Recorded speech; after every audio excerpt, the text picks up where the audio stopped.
안녕하세요. 저는 40대 중반 여자입니다. 사람은 누구나 잘못은 할 수 있다고 생각합니다. 본인들도 충분히 바로잡을 수 있는 기회가 있다는 걸 알면서도 돌아가지 않으려는 이기적인 행동들 때문에 저는 그 사람들을 도저히 용서할 수가 없었습니다.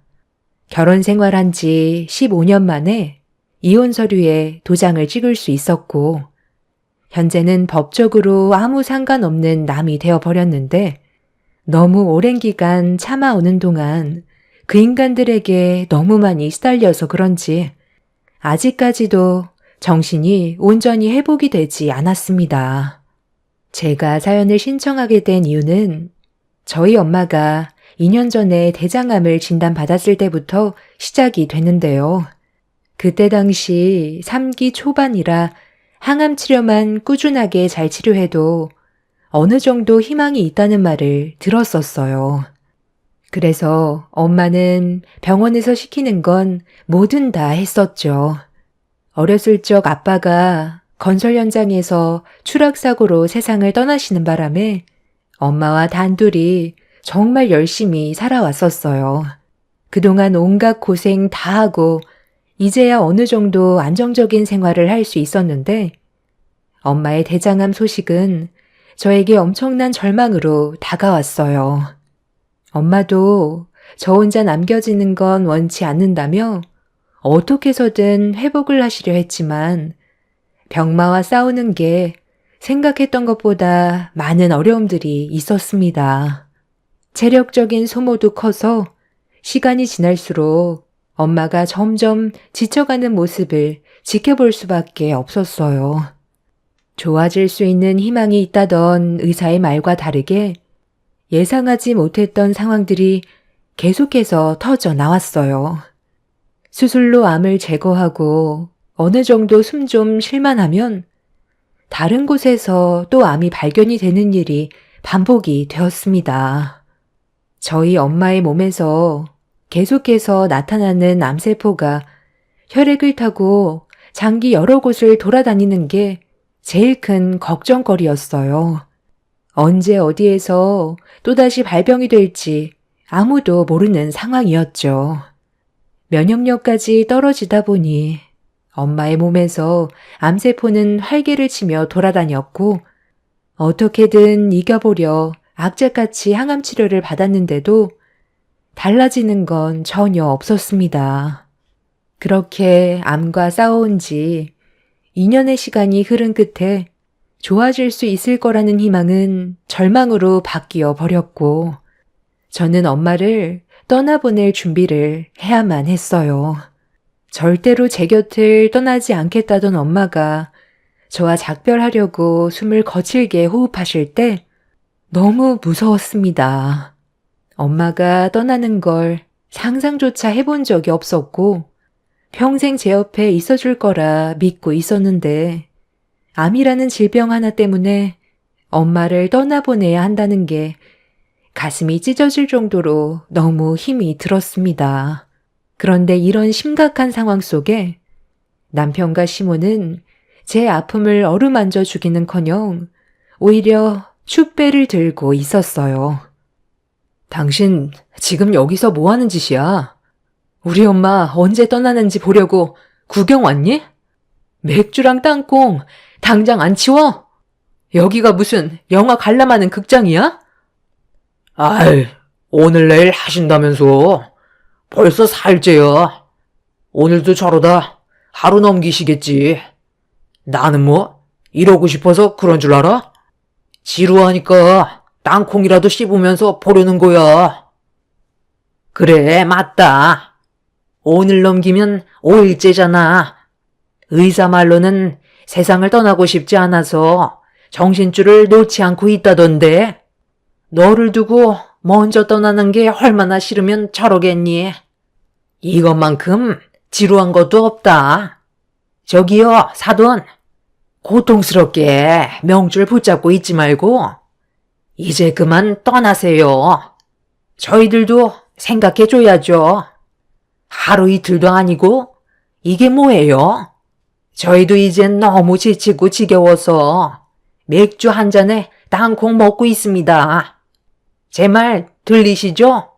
신체 부위에서 기가 제일 늦게 멈춘다면서요.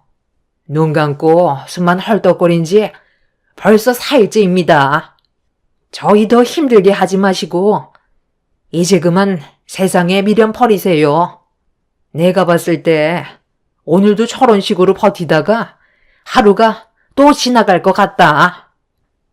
에휴, 그러게요. 맥주 한 병 가지고는 안 되겠는데요.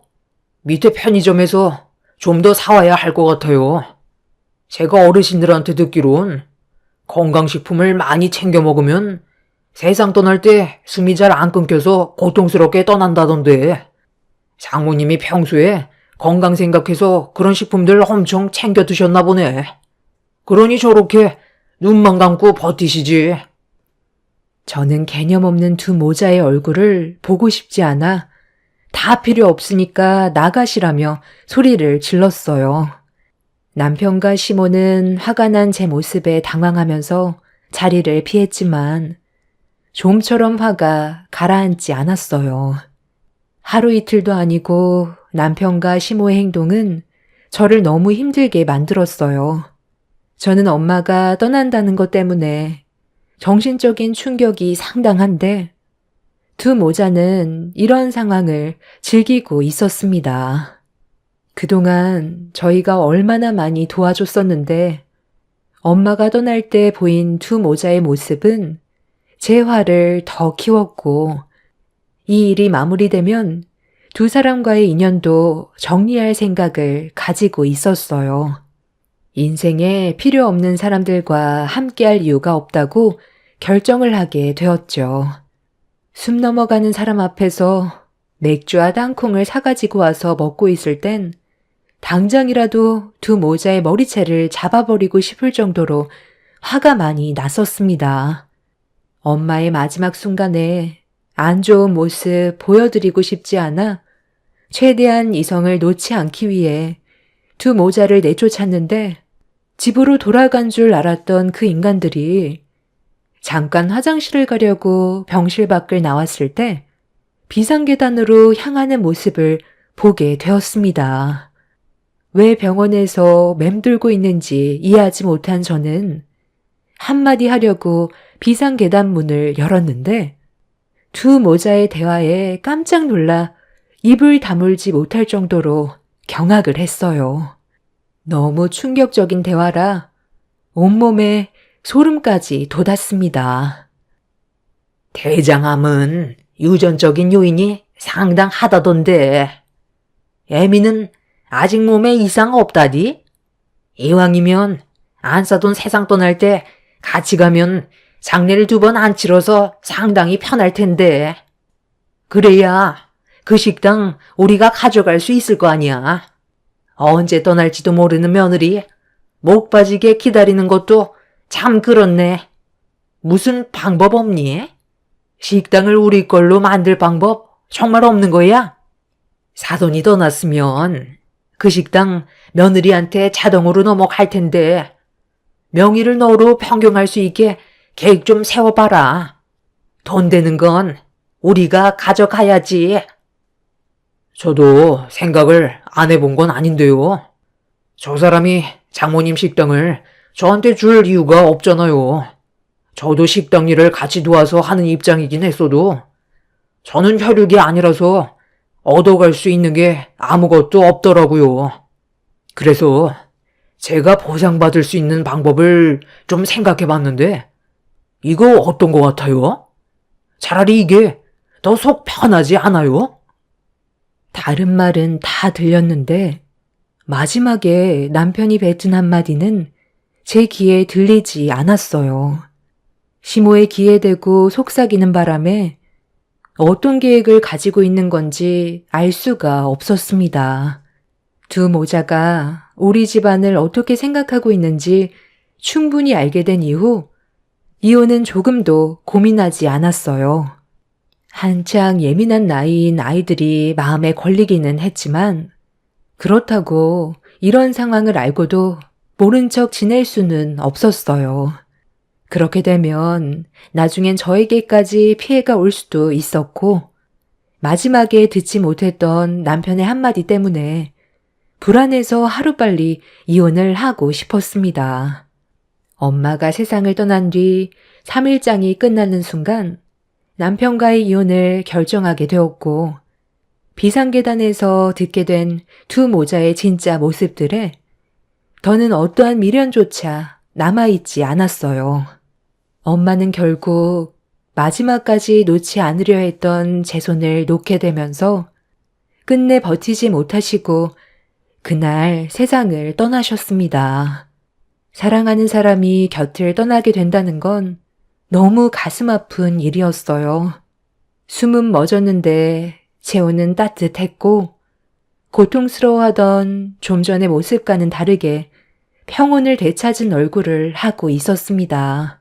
아무리 엄마를 외쳐 불러도 깊은 잠에 빠지셨는지 더 이상 어떠한 움직임조차 없었어요. 그렇게 한참 동안 점점 굳어가는 엄마를 끌어안은 채 마지막으로 했던 말은 그동안 고생했고 사랑한다는 말이었어요. 아빠가 세상 떠난 뒤 먹고 살기 위해 앞만 보며 열심히 살아왔던 엄마의 세월이 담긴 거칠고 굽어진 손은 눈물을 멈추지 않게 만들었어요. 제가 옆에서 엄마의 일생을 모두 봤기 때문에 엄마를 떠나보내는 게 더 힘들었던 것 같아요. 그렇게 눈물로 엄마의 3일장을 치르기 위해 정신없이 준비하고 있는데 엄마가 떠난 소식을 접하게 된 남편과 시모가 장례식장에 고개를 내밀었습니다. 이미 그 인간들이 어떤 마음을 가지고 옆에 있는 건지 알기 때문에 상대하고 싶지 않아 아무 말도 하지 않고 있었습니다. 에휴, 끈질기게 버티더니 그래도 5일은 못 넘기고 가버렸구만. 어차피 떠나게 될 거. 왜 이렇게 세상에 미련을 가져서 여러 사람 힘들게 한 거야? 진작 떠났으면 벌써 3일장 치렀을 텐데. 하여간 갈 때까지 속 썩이는구만. 요 며칠 신경 쓰여서 끼니도 제대로 먹지 못했는데 오래간만에 육개장에 밥 좀 말아 든든하게 먹어야겠다. 뭐니 해도 장례식은 육개장과 편육이지. 그리고 술이 빠져서야 되겠어. 애미 너도 그건 밥도 제대로 먹지 못했을 텐데 3일장 치르려면 체력이 많이 필요하니까 사람들 몰리기 전에 미리 밥 먹어두는 게 좋을 거다. 그런데 여기 공기가 왜 이렇게 냉한 거야? 다른 곳은 안 그러던데 여기만 유독 공기가 차갑네. 주위를 왜 둘러보세요? 뭐 찔리는 거라도 있는 거예요? 어머님이 지은 죄가 많으니까 그런가 보죠. 세상 떠날 날이 가까워오면 몸이 먼저 반응한다던데 어머님도 떠날 날이 얼마 남지 않았나 봐요. 우리 엄마가 먼저 가신 것뿐이지 어머님은 얼마나 오래 있을 것 같은데요. 그날이 하루라도 빨리 왔으면 좋겠어요. 당신 지금 말 다 했어? 우리 엄마는 아직까지 건강하시다고. 병실에서 맥주 한잔 한 것 때문에 아직까지 화가 덜 풀린 것 같은데 말 조심하는 게 좋을 거야. 나한테 방금 말 조심하라고 그랬어? 누가 먼저 잘못을 했는지 전혀 인지를 못하나 봐. 당신이랑 어머님이 하는 태도를 봐봐. 이게 지금 정상적인 집안이야? 그래도 우리 엄마한테 하루빨리 세상 떠났으면 좋겠다고 말을 하는 건 잘못된 거지. 장모님은 어차피 떠나게 될 상황이었잖아. 존말할 때 당장 사과드려. 늙으면 서러워서 못 산다고 하더니 그 말이 딱 맞나 보다. 하나밖에 없는 며느리 눈치 보여 살 수 있겠니? 밥맛 떨어져서 먹고 싶지도 않다. 시모는 저로 인해 기분이 상했다면서 장례식장을 나가 버렸어요. 남편은 저에게 나중에 따로 얘기 좀 하자면서 서둘러 시모를 뒤따라 나갔습니다. 그리고 두 모자는 3일장을 치르는 동안 단 한 번도 장례식장에 오지 않았어요. 주변 지인분들의 도움으로 무사히 엄마의 장례식을 끝낼 수가 있었습니다. 그렇게 힘겨운 시간이 끝나고 정신줄 하나 붙잡아 집으로 들어가려는데 며칠간 식당 관리가 전혀 안 되어 있어서 대충 정리한 뒤 집으로 가야 할 것 같아 잠깐 식당을 먼저 가게 됐는데 문을 여는 순간 저는 눈앞에 펼쳐진 광경을 보고도 믿기 어려울 정도로 엄청난 충격을 받게 되었어요. 남편과 시모는 술이 가득으로 취해 제정신이 아니었고 처음 본 사람들은 웃고 떠들며 부어라 마셔라 하고 있었어요. 시모는 식당 안으로 들어온 저를 빤히 쳐다보더니 비틀거리면서 제 앞으로 걸어왔어요. 그리곤 다짜고짜 얼굴에 손을 올려 붙이더니 주머니에서 뭔가를 꺼내 저한테 던지면서 막말을 쉬지 않고 퍼부어 댔어요. 예, 애미야. 그 카드 한도 최대로 높여놔라. 일일 한도가 낮춰져 있어서 돈을 마음대로 쓸 수가 없잖아. 내 아들이 그러는데 그 카드 안에 돈 꽤나 많다면서? 너희 엄마가 남긴 돈이면 우리 돈이나 마찬가지인데 필요한 곳에 사용하면 좋잖아. 그리고 식당에 음식들 이거 방치하면 상하니까 내 지인분들 좀 초대했다. 다시 부족한 음식들 좀 더 만들어내오고 냉장고에 술도 거의 다 떨어졌으니까 새로 채워놔라. 오늘 코가 삐뚤어질 정도로 마셔야 되니까 네가 신경 좀 써줘라. 장모님이 글쎄 나를 위해 선물을 준비해 줬더라고. 카운터에 장모님 지갑이 떡하니 올려져 있는데 체크 카드 하나만 보이더라. 어차피 장모님 세상 떠나셨고 이제 우리 돈이나 마찬가지인데 마음대로 사용해도 되잖아. 그래서 당신 장례 치르는 동안 나는 우리 엄마 한 번도 해드리지 못했던 명품 가방이나 옷들 몇 개 좀 해드리고 좋은 곳에서 바람 좀 쐬고 왔거든. 돈이라는 게 벌 때는 정말 힘든데 사용할 때는 순식간에 나가더라. 한 3천만 원 정도 사용한 것 같은데 괜찮지? 저는 남편의 말이 끝나자마자 얼굴에 손을 올려 버렸어요. 지금까지 살아오면서 두 모자가 제 인생의 제일 쓰레기였고 절대로 용서하고 싶지 않았어요.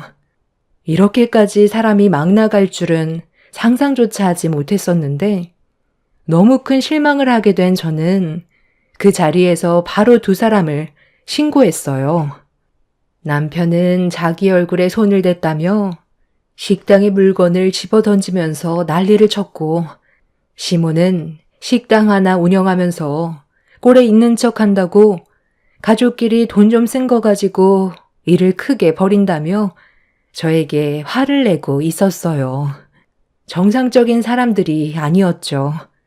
그동안 살면서도 마음에 들지 않았지만 이 정도는 아니었었는데 엄마가 돌아가시고 나서부턴 자기들 세상인 것 마냥 상식 이하의 행동을 하는 그 인간들을 도저히 용서할 수가 없었습니다.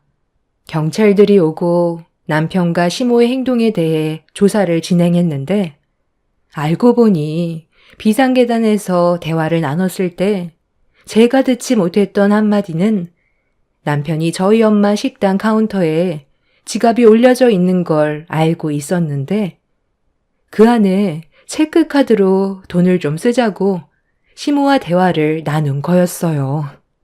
엄마 체크카드는 식재료 결제나 일상생활에 사용할 때 쓰는 카드라 식당 일을 함께 했던 남편도 카드를 몇 번 써왔었어요. 그래서 저 몰래 이런 계획을 했던 거였고, 테이블 위에 올려져 있던 명품 가방들은 제 속을 뒤집어 놓았습니다. 가족들끼리 돈 좀 쓴 거 가지고 경찰까지 불러? 네가 아주 오늘 나랑 끝장내려고 작정을 했구나. 갈 때까지 가보자는 거야? 내 아들과 이혼을 하겠다고? 네가 원하는 대로 해줄 것 같니? 돈 그거 좀 썼다고 해서 인생이 달라지는 것도 아닌데 왜 이렇게 팍팍하게 꾸는 거야? 사돈 떠난 게 우리 잘못은 아니잖아. 지금 힘든 거 충분히 알겠는데 살면 또 사라진다. 시간이 알아서 모든 걸 다 해결해 줄 거고 다시 제자리를 잡을 건데 시애미가 지금까지 살면서 명품 가방 한번 구경 못 해봤다고 아들이 큰맘 먹고 결제해 줬는데 이 정도는 눈 감아줄 수 있는 거잖아. 그리고 그동안 우리 아들이 식당 일 하면서 얼마나 고생이 많았니? 그 고생한 만큼 보상이라 생각하는데 뭐가 잘못됐다는 거야? 지인들 식당에 초대할 수도 있는 거지. 안사돈 있을 때 눈치 보여서 사람들 초대도 못했었다. 무상으로 일해줬으면 당연히 그에 따른 보상을 받아야 되는 건 당연한 거잖아. 당신만 입이야? 나도 힘들게 일한 만큼 월급 받아 돈을 쓰고 싶었다고. 진짜 너희들은 말로 해선 안 될 것 같다. 우리 엄마한테 돈을 받을 처지라고 생각해? 그게 그동안 불만이었다고? 시아버지가 노름 때문에 사고치고 도망치다가 사고로 세상 떠나신 게 벌써 6년이나 됐어. 아직까지 빚이 산더미인 거 몰라? 네가 우리 엄마 식당에서 일하는 동안 매달 그 돈 빚 갚는데 전부 꼬라박은 거 알면서 지금 그런 말이 나와? 한도 끝도 없이 주는 거에 감사하게 생각하기는커녕 오히려 돈을 안 줘서 불만이었다고? 그래서 내 허락 없이 식당에 함부로 들어오고 돌아가신 우리 엄마 카드로 저딴 쓰잘머리 없는 명품 가방이나 사고 있어? 아주 두 모자가 쌍으로 정신이 나갔네. 둘 다 콩밥 먹어봐야 정신 차리지? 저는 그날 이후 남편과 이혼 소송을 준비했고 두 모자에게 법적 처벌을 내리기 위한 준비를 했어요. 화가 머리끝까지 올라온 저는 두 모자를 절대로 용서하고 싶지 않아 이름 있는 변호사와의 상담을 통해 법적 자문을 구했고 오랜 시간 상담한 결과 두 모자는 타인의 분실카드 횡령죄와 타인의 카드를 부정한 방법으로 사용한 죄, 그리고 타인의 소유의 카드를 자신의 소유인 것처럼 속이고 사용한 점에 대해 처벌을 내릴 수 있다는 걸 알게 되었습니다. 점유물 이탈 횡령죄, 여신 전문 금융업법 위반 사기죄, 거기에 더해 엄마의 식당에 허락 없이 들어와 자기 식당인 것 마냥 함부로 이용한 것과 제 얼굴에 손을 댄 행동들, 식당 물건들을 집어던진 기물 파손죄, 영업 방해 등등 할 수 있는 건 전부 다 포함시켰습니다. 뒤늦게 자신들이 한 행동에 대해 상황이 심각하게 흘러가고 있다는 걸 인지하게 된 두 모자는 그제서야 사태를 수습하려고 저와 좋게 합의를 보려고 했어요. 반성은커녕 자신들이 저지른 잘못에 대한 처벌 수위를 낮추려는 행동들이 저를 더 화가 나게 만들어 저는 어떠한 합의도 하지 않고 그대로 밀어붙였습니다. 그러자 시모가 울며 불며 애원을 하기 시작했어요. 아이고, 내가 이 나이에 징역을 산다는 게 말이 되니? 그냥 좋게 합의 보면 안 되겠어? 그동안 우리가 했던 잘못 충분히 뉘우치고 있다. 그러니 좋게 정리하자. 원하는 대로 내 아들과 이혼했잖아. 서로 안 좋은 감정만 남긴 채 끝내면 나중에 손주들 보기에도 얼마나 창피한 일이야. 애들 한참 민감할 나이에 애비랑 할미 옥살이가 웬 말이야. 애비가 징역을 산다고 하면 애들이 얼마나 마음 아파하겠어. 나도 이 나이에 징역이 웬 말이니. 그곳에서 어떻게 견디면서 살아갈 수 있겠냐고. 한 번만 용서해다오. 왜요? 징역 사는 게 많이 두려우세요? 그럼 처음부터 잘했어야죠. 이제 와서 빈다고 달라질 건 아무것도 없어요. 내가 받은 상처가 치유되려면 당신이랑 그 인간이 내 두 눈앞에서 처벌을 받아야 한다고요. 저는 절대 합의 없으니까 들어가서 거기서 생을 마감하던 달게 받으세요. 거기에서도 살면 다 사라져요. 사람은 새로운 환경에서도 빠르게 적응한다면서요. 제가 듣기론 최대 8개월 정도 징역을 받을 것 같다던데 너무 짧아서 1년까지 미뤄보려고요. 마음 같아선 평생 나오지 못하게 하고 싶지만 법이라는 게 제 마음대로 되지 않잖아요. 아마 그 인간은 형량이 좀 더 길게 나올 거예요. 저희 엄마 집에 무단 침입해서 금품까지 빼갔었잖아요. 수사하던 도중 밝혀졌는데 이건 모르고 있었죠? 그 인간 차에서 엄마의 금품들과 돈 되는 물건들이 나왔다고요. 우리 엄마가 떠나셨는데 위로를 해주기는커녕 머릿속에는 돈 될 만한 물건이 뭐가 있는지 그것부터 생각했지 뭐예요. CCTV에 촬영된 날짜가 저희 엄마 장례가 시작되자마자 행동으로 옮겼더라고요. 당신들 때문에 우리 집안이 무너졌는데 당연히 당신들도 무너져야지. 그리고 우리 애들 걱정 당신이 할 필요 없어. 이미 내가 당신들이 어떤 사람들인지 벌써 다 말해줬거든. 아마 2번 다시 얼굴 볼 일은 없을 거야. 내가 정말 마지막으로 원하는 건 당신이 평생 가슴 아파하며 땅을 치는 날이 왔으면 좋겠어. 그렇게 두 모자는 법적인 처벌을 피해갈 수가 없었어요. 시모는 7개월의 형을 받게 되었고 남편은 1년의 징역을 살아야만 했어요. 그런데 얼마 전에 시모의 출소를 앞두고 전혀 예상하지 못한 소식을 접하게 되었습니다. 전 남편이 징역살이를 하다가 갑자기 쓰러져서 병원에 옮겨졌는데 최장암 말기 판정을 받았다는 소식을 듣게 되었습니다. 이런 상황을 시모도 알게 돼서 출소를 앞두고 난리를 피다 교도관에게 물리적 힘을 가해서 형량이 몇 개월 더 늘어났다는 소식을 들었어요. 그리고 아직 애들한테도 아빠가 췌장암이라는 걸 알려주지 않았습니다.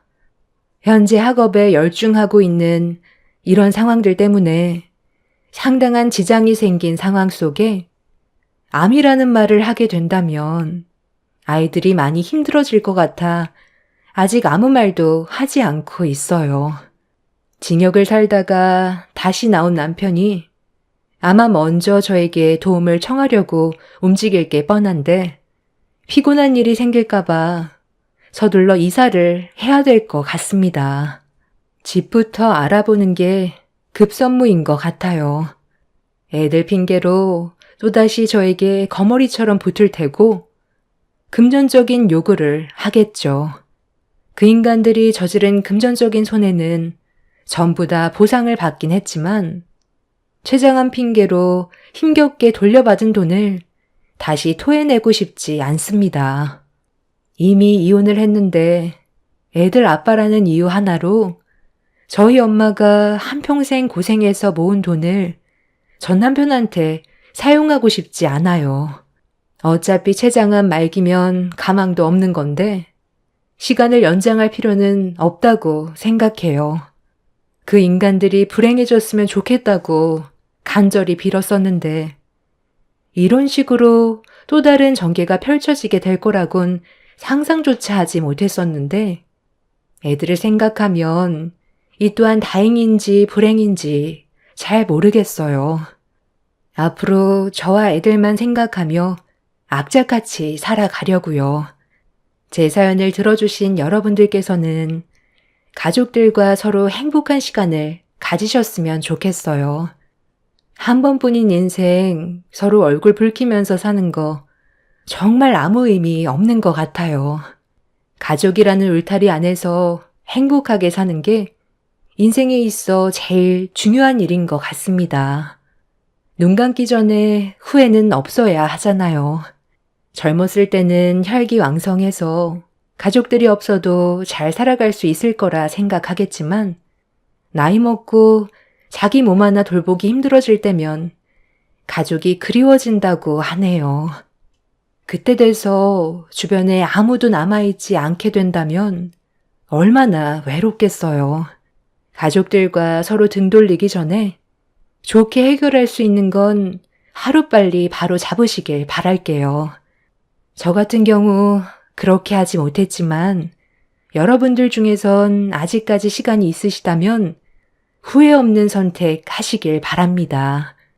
한 번뿐인 인생 웃으며 살다가 웃으며 떠나는 게 제일 큰 행복일 것 같네요. 제 사연 들어주신 분들 오늘 하루도 힘내시고 즐거운 주말 보내시길 바랍니다. 감사합니다. 안녕하세요. 저는 최근에 남편과 이혼을 하고 홀로 서게 된 40대 초반 여자입니다. 열심히 노력한 사람에게는 분명 좋은 기회가 찾아오지만 노력을 하지 않는 사람은 아무것도 얻을 수 없다는 걸 이번에 제가 겪게 된 일들로 인해 많은 걸 느낄 수가 있었습니다. 결혼 생활 8년 차에 7살 된 아들 하나 키우면서 잘 살아보겠다고 악착같이 벌어모아 없는 형편에 그래도 안정적인 삶을 살아가기 위해 많은 노력을 했었습니다. 저는 정말 잘한다고 생각했었는데 남편은 항상 제가 부족하다면서 안 좋은 시선으로만 바라봐 주었고 그런 행동들 하나하나가 저에게는 너무 큰 상처로 돌아왔었어요. 잘 사는 형편도 아니라서 악착같이 절약해야 되는 건 당연한 건데 남편은 그런 저를 마음에 들어하지 않았어요. 무조건 등 따시고 배부르다 보니 과거에 얼마나 힘들었는지를 잊어버린 남편은 자기 삶을 한탄하면서 벌어오는 돈은 무조건 자기 혼자 전부 다 사용하겠다는 어이없는 말을 늘어놓았습니다. 제가 벌어오는 돈만으로도 생활비는 충분하지 않냐고 더는 자기가 벌어오는 돈은 저축하고 싶지 않다면서 집안의 균형을 무너뜨리려 했어요. 힘들게 쌓아온 가정을 깨버리려는 남편의 행동에 화가 나 결국 저도 언성이 높아졌지만 최대한 좋게 풀어나가려고 정말 많이 노력했어요. 하지만 남편은 8년간의 결혼 생활이 감옥 같았다면서 자기가 벌어오는 월급으로 하고 싶었던 일들 하면서 살겠다며 제 말은 조금도 들어주려 하지 않았습니다. 그렇다고 남편이 용돈이 없는 것도 아니었어요. 월 300만 원 벌어오는데 거기에서 절반이 남편 한 달 용돈입니다. 나머지 돈과 제 월급 합쳐서 대출빚 갚고 남은 돈 저축한 뒤 생활비로 전부 나가는데 솔직히 용돈이 월 150만 원이면 적은 건 아니라고 생각했어요. 이것도 남편이 하도 고집을 부려서 어쩔 수 없이 얼굴 붉히면서 서로 안 좋은 감정 만들고 싶지 않아 최대한 양보할 수밖에 없었던 건데 이제는 자신의 월급은 자기가 알아서 전부 사용하겠다는 말을 들었을 땐 기분이 상당히 안 좋았었죠. 내가 힘들게 일해서 받는 월급 왜 내 맘대로 못하는데? 8년간 당신이 하고 싶은 대로 했으니까 이제 내가 하고 싶은 대로 해도 되는 거 아니야? 그럴 거면 차라리 혼자 살면 되지 뭐하러 같이 살아? 당신 혼자 벌었을 거면 그냥 나랑 이혼하면 되는 거 아니야?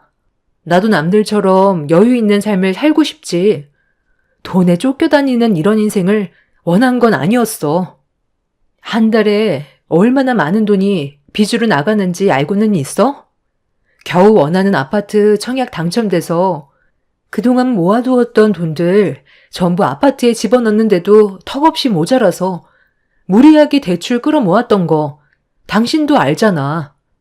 대출빚만 갚는 것도 벅찬데 혼자 용돈 150만 원 가져가는 것도 모자라서 이제 월급의 전부를 가져가겠다고? 우리가 길바닥에 나앉길 원해서 그러는 거야? 생각이라는 게 있다면 당신 용돈도 줄여야 되는 게 맞는 거라고. 혼자 사회생활하는 거 아니잖아. 나도 똑같이 사회생활하는데 당신 밖에서 기죽지 말라고 나도 최대한 양보해 준 거지만 이번만큼은 원하는 대로 해줄 수 없어. 내가 하고 싶은 대로 하겠다는데 뭔 상관이야? 너도 그럼 받는 월급 혼자 알아서 쓰면 되잖아. 그게 싫으면 그만 갈라서던가.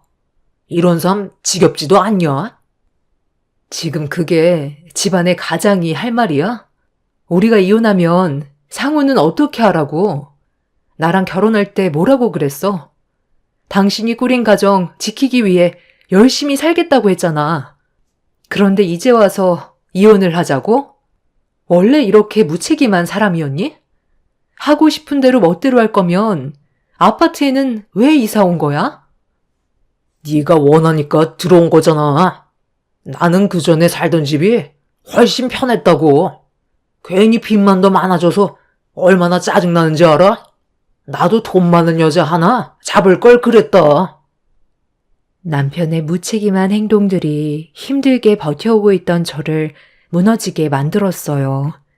전에 살던 집은 다세대 주택이라 층간소음도 상당했지만 초등학교와도 거리가 멀어서 걱정을 안 할 수가 없었습니다. 이사 온 집은 학교가 단지 내에 있어서 안전하게 학교를 다닐 수 있는 여건이 되었고 쾌적한 환경에서 살아갈 수 있다는 여러 가지로 좋은 장점이 상당히 많았었는데 경제적인 지원을 절대 해주지 않는다는 말에 기분이 너무 상했어요. 그래서 이건 아닌 것 같아 대화가 통하지 않는 남편과 말을 하는 것보단 시모한테 사태의 심각성을 알리는 게 해결할 수 있는 유일한 방법이라고 생각한 저는 전화를 걸었습니다. 그래, 대충 알아들었다. 그러니까 내 아들이 집안의 가장 역할을 제대로 못한다고 나한테 전화를 한 거고 내가 아들한테 전화해서 한마디 하라는 거잖아. 네가 애초부터 집안이 금전적으로 어느 정도 여유가 있었으면 그런 말도 안 나왔겠지. 월급 그거 꼴랑 얼마나 된다고 그냥 쓰라고 하면 되지. 뭐하러 얼굴을 붉히니?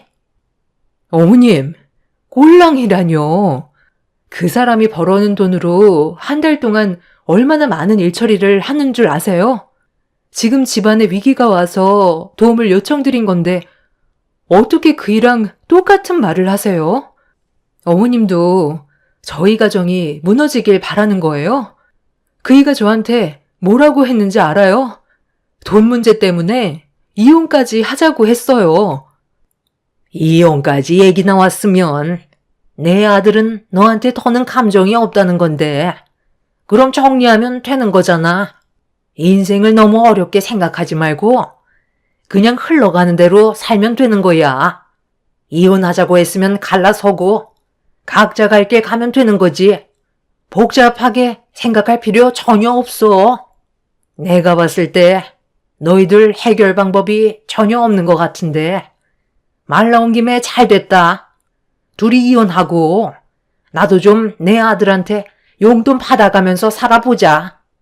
너희들 악자같이 산다고 나한테 용돈 한번 제대로 지어준 적 있니? 그이가 누구 닮았나 했더니 어머님을 아주 빼다 박았네요. 충분히 이해했으니까 더는 대화할 필요도 없겠어요. 그냥 제가 알아서 하겠습니다.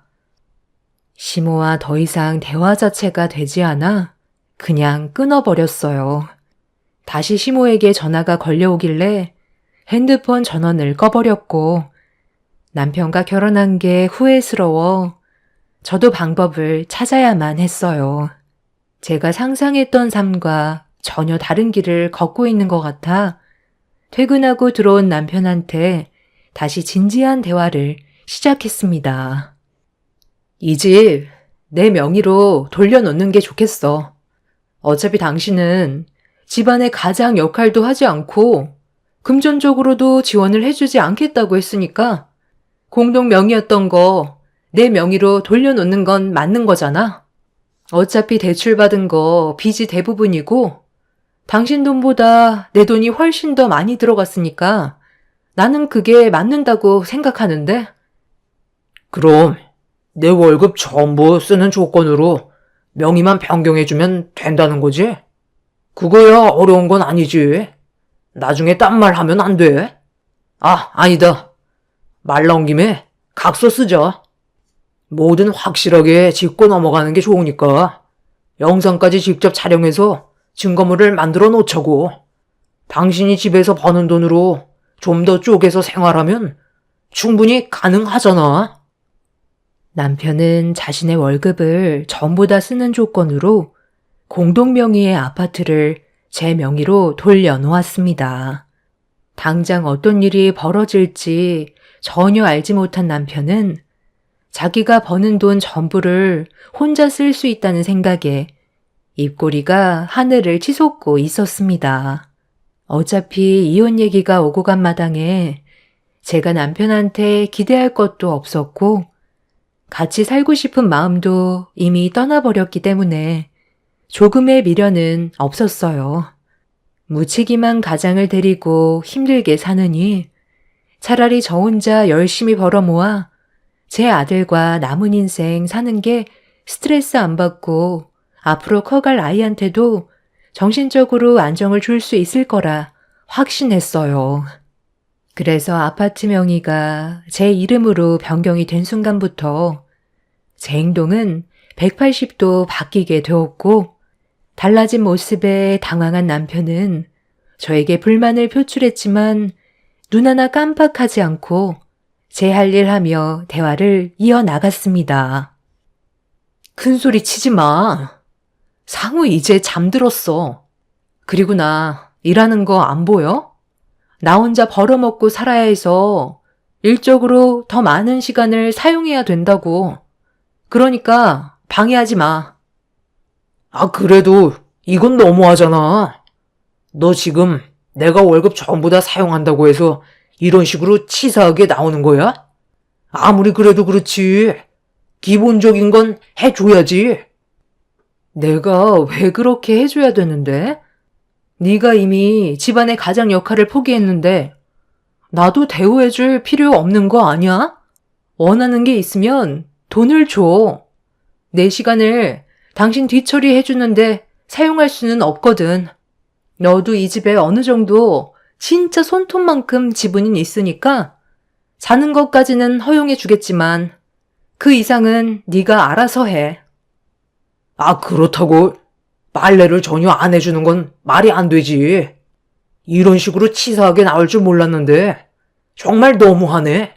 나보고 이 집에서 잠만 자라는 거야? 잠만 자게 해주는 것도 감사하게 생각해야지. 이 집에 들어오는 순간부터 네가 원하는 걸 나한테 요구하려면 돈부터 지불해. 거기 테이블에 가격표 올려놨어. 세탁기 한번 사용하고 빨래까지 널어주는데 10,000원이야. 밥 먹고 싶으면 냉장고에 반찬 꺼내 먹으면 되는데 그것도 역시나 내 고생이 들어갔으니까 밖에서 사 먹는 것처럼 돈 지불하고 먹으면 돼. 그냥 너는 이 집에서 잠만 자는 거 말곤 전부 다 돈이라고 생각하면 되는 거야. 정신 나갔다고 내 시간 써가면서 무상으로 일을 해줄 줄 알았어? 너도 하고 싶은 대로 하면서 살겠다는데 나도 그렇게 하지 말라는 법 없잖아. 원하면 언제든지 나가도 돼. 저기 현관 앞에 캐리어 있거든? 대충 짐 싸놨으니까 불만 있으면 나가던지 아니면 조용히 방에 들어가서 잠이나 자. 그리고 화장실 한번 사용할 때마다 나한테 10,000원 주고 들어가라. 네가 한번 들어갔다 나오면 뒤처리 항상 내가 있었잖아. 너는 그냥 씻고만 나오지. 정리는 아예 하질 않잖아? 그 일도 내가 해야 되니까 당연히 돈을 받아야겠지? 작은 걸 봐도 무조건 10,000원이니까 나한테 돈 주고 싶지 않으면 밑에 관리사무소 가서 볼일 보고 오든지 해. 아, 그리고 저기 CCTV 달아놨거든? 나 자는 동안 네가 몰래 돈도 안 주고 집안의 물건 함부로 사용할 수 있을 거 아니야. 계산은 철저하게 해야 돼서 설치한 거니까 나한테 돈 주기 싫으면 들어가서 잠이나 자. 너 나랑 뭐 하자는 거야? 정말 이런 식으로 할 거야? 애들 장난하는 것도 아니고 집안의 물건 사용할 때마다 돈 내라는 게 말이 되냐? 이럴 거면 차라리 이혼을 해. 그게 내가 원하는 거야. 불만이 있으면 이혼해. 나도 어차피 더 이상 너 같은 쓰레기랑 같이 살고 싶은 생각 전혀 없어. 나 일해야 돼서 바쁜데 말 시키는 것도 돈이다. 남편은 전혀 예상하지 못한 상황에 당황해선 얼굴을 붉혔어요. 이미 본인이 저와 함께 살고 싶지 않아서 멋대로 하겠다는데 제가 그런 남편한테 끌려다니며 애원하고 싶지 않았고 이미 저 또한 마음이 떠나가 버렸기 때문에 남편과 관련된 어떠한 일도 해주고 싶지 않았습니다. 그날 이후 남편은 제가 예상한 대로 집에 들어오지 않았어요. 갈 곳이 시댁밖에 없다는 걸 알고 있던 저는 전혀 신경을 쓰지 않았고 이 문제로 시모에게 계속 연락이 왔지만 받지 않았습니다. 어차피 좋은 말 듣지도 못하는데 스트레스 받는 일을 만들고 싶지 않았어요. 그렇게 남편과 별거를 한 지 2달 정도 되는 동안 남편과 시모는 저희 집에 찾아오지 않았습니다. 아마 시모가 옆에서 제 욕을 엄청 많이 하고 있다는 걸 대충 예상할 수 있었어요. 용돈 받아가면서 생활한다고 했으니 저와 하루빨리 이혼하길 원하고 있겠죠. 남편도 자기가 벌어들인 월급 혼자서 쓰게 되니 더는 제가 필요 없다고 생각할 게 뻔했었고 저와 이혼을 하게 되면 어떻게 손해를 안 보게 될지 그런 것들을 고민하고 있을 것 같은 느낌이 들었습니다. 그래서 저 또한 이혼을 하기 위한 준비를 시작했고 제가 받았던 상처 그대로 돌려주고 싶었어요. 그리고 2달이 지나고 3달이 되었을 시점에 남편이 집으로 들어왔어요. 저는 그런 남편을 무시하고 제 할 일 하고 있었는데 제 옆으로 다가와 말을 붙였어요. 내가 요 몇 달간 곰곰이 생각을 해봤는데 이렇게 사는 건 정말 아닌 것 같아. 다시 예전처럼 지낼 수 없을까? 내가 앞으로 잘하면 되잖아. 아니야, 그럴 필요 없어. 네가 언제 올지 몰라서 항상 저기 거실 테이블 위에 서류 올려놨었거든? 저기에 사인만 하면 돼. 그럼 우리 각자 자유가 되는 거야. 내가 잠깐 정신이 어떻게 됐었나 봐. 그때 컴퓨터 좋은 걸로 하나 장만하고 싶었는데 수중에 돈이 없으니까 짜증이 나더라고. 당신이랑 내가 한 입을 덮고 살아온 지 8년이나 지났는데 삶이 달라지기는커녕 오히려 빚만 더 늘어났잖아. 그래서 많이 답답했던 것 같아. 나 지금 우리 집에서 한바탕 하고 오는 길이야.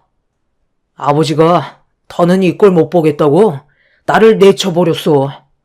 그런 상황에서 우리 엄마가 끼어들면서 부모님 대판 싸우길래 나로 인해 많은 사람들이 피해를 보는 것 같아 다시 돌아온 거야. 잘못된 건 바로 잡을 수 있잖아. 그러니까 마지막으로 딱 한 번만 기회를 주면 안 될까? 우리 아직 법적으로 부부인데 그 정도 배려는 해줄 수 있지? 도대체 뭔 생각으로 다시 들어온 거야? 내가 평소 당신 성격을 아는데 시부모님이 싸웠다고 해서 과거를 되돌아볼 정도로 변하지 않는다는 거 잘 알거든? 아, 나 정말 뉘우치고 있어. 당신이랑 이혼한다고 해서 내 삶이 완전 달라지는 건 아니잖아. 이혼만 했지. 월급 300만 원 받는 직장인인 거 바뀌지 않는 거고 삶이 다르지 않다는 거야. 한 번만 기회를 주라. 앞으로 내가 상우한테도 정말 잘할게. 내가 어떻게 해주면 봐줄 수 있겠어? 월급이라도 다 주면 되는 거야? 이번 달은 내가 돈을 다 써버려서 다음 달 월급 받을 때 건들지도 않을게. 당신이 다 가져가면 되잖아. 앞으로 주는 대로만 용돈 받으면 용서해 줄 수 있는 거야? 그동안 연락 한 통 없다가 갑자기 찾아온 남편은 다짜고짜 용서를 구하는데 좀 당황스러웠어요. 시부의 성격상 원래 좀 무뚝뚝하긴 했지만 그렇다고 저를 엄청 아끼거나 제 편을 들어준 적은 없었는데 남편한테 화를 냈다는 거에 좀 놀랐었습니다. 제가 모르는 무언가가 분명 있을 것 같아 머릿속이 혼란스러워 생각할 시간을 좀 더 달라고 했어요. 이미 저는 상처를 받은 상태라 남편이 용서를 구한다고 해서 제 마음이 풀리는 건 아니었습니다. 남편은 그날 이후 쥐죽은 듯이 집에서 생활을 했어요. 당연히 집안에서 생활하는 모든 것들은 전부 다 돈으로 해결을 받습니다. 제가 풀리지 않을 때까지는 무엇이든 돈을 지불해야만 했죠. 그렇게 일주일 정도의 시간이 흐르는 동안 남편이 저한테 보인 노력은 집안 청소나 설거지, 그리고 자기 빨래는 자기가 하는 등 여러 가지로 저를 도와주고 있었습니다. 그런 노력이 눈에 들어오기 시작하면서 제 마음 또한 점점 풀리고 있었는데 남편이 잠깐 휴식을 취하고 있는 제 옆으로 다가와 앉았어요. 이게 뭐야? 유람선 여행? 이걸 나한테 보여주는 이유가 뭔데? 여길 지금 가고 싶다고? 한 사람당 110만 원이나 되는 고가의 상품인 것 같은데? 우리 엄마가 요즘 유람선 여행 가고 싶어서 입에 달고 사는데 아들인 내가 어떻게 그냥 지나칠 수가 있겠어. 나 다음 달 월급 들어오니까 당신이 한 번만 도와주면 안 될까? 당신한테 월급 다 주기로 했지만 우리 부모님 여행 한번 제대로 보내드린 적 단 한 번도 없었잖아. 하루라도 젊었을 때 여행 보내드려야지. 갑자기 유람선 여행을 보내달라고? 우리 집안 형편이 어떤지 뻔히 알면서 며칠이나 됐다고 나한테 이런 무리한 부탁을 요구하는 거야. 당연히 안 된다는 거 몰라? 안 된다고 할 줄 알고 있었지만 앞으로 내 월급 전부 당신한테 들어갈 거 아니야. 그러니까 이번 한 번만 부탁 좀 하자는 거야. 그 정도는 해줄 수 있잖아. 매달 가져간 내 월급 절반도 안 가져가고 주는 대로만 용돈 받겠다는 건데 그 정도는 해줄 수 있는 거 아니야? 이번이 정말 마지막이야. 다시는 이런 부탁 안 한다니까. 남편은 계속해서 저에게 끈질기게 요구했어요. 기분이 별로 안 좋았지만 본인의 월급은 손 하나 대지 않겠다는 말에 고민을 할 수밖에 없었습니다. 몇 날 며칠 계속 애원을 하면서 노력하는 모습을 보이길래 일단 알겠다고 했어요. 제가 좀 더 알아보고 그때 다시 얘기하기로 결정을 하게 되었죠. 남편은 저에게 고맙다면서 기뻐 날뛰는데 제 머릿속은 너무 혼란스러웠어요. 분명 제가 모르는 뭔가 있을 것 같은 안 좋은 느낌이 떠나지 않고 있었습니다. 연락도 없이 갑자기 찾아온 것도 이상한데 며칠 잘하는 것처럼 행동한 남편이 갑자기 내민 120만 원 패키지 구성으로 되어 있는 유람선 여행을 보내달라는 게 상당히 이상해 보였어요. 괜히 또 얼굴 붉히고 싶지 않아 일단 알았다고 대충 넘기긴 했었지만 남편은 제가 시부모님 여행을 보내준다고 착각을 했는지 혼자 좋아하고 있었습니다. 저는 이 문제를 어떻게 해결하면 좋을지 고민을 하게 되었고 일이 손에 잡히지 않아 늦은 새벽까지 일을 하던 저는 커피 한 잔 마시려고 주방으로 나왔어요. 그런데 남편 방에 불이 켜져 있었고 누군가와 전화 통화하는 목소리가 들릴 듯 말 듯 조용하게 문 밖으로 새어 나왔습니다. 저는 대화 내용이 궁금해 조심스럽게 남편 방문 앞에 서서 문틈 사이로 귀를 기울였어요. 남편을 완전히 받아준 게 아니기 때문에 각 방을 사용하고 있었는데 방에서 통화하면 듣지 못한다고 생각한 남편은 시모와 대화를 나누고 있었습니다. 그런데 제 귀를 의심할 만큼 정말 어이없는 말들을 주고받고 있었어요.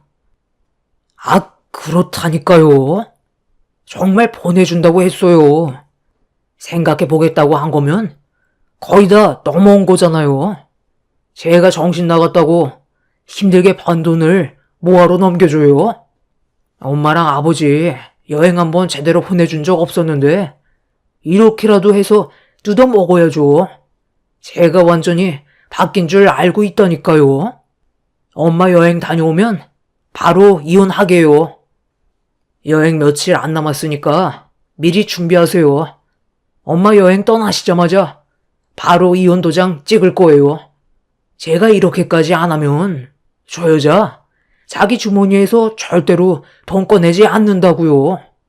월급 손도 대지 않는다고 하니까 마지못해 허락해 준 거지. 안 그랬음 절대로 안 보내줬을걸요. 어찌됐든 엄마는 신경 쓰지 말고 다녀오세요.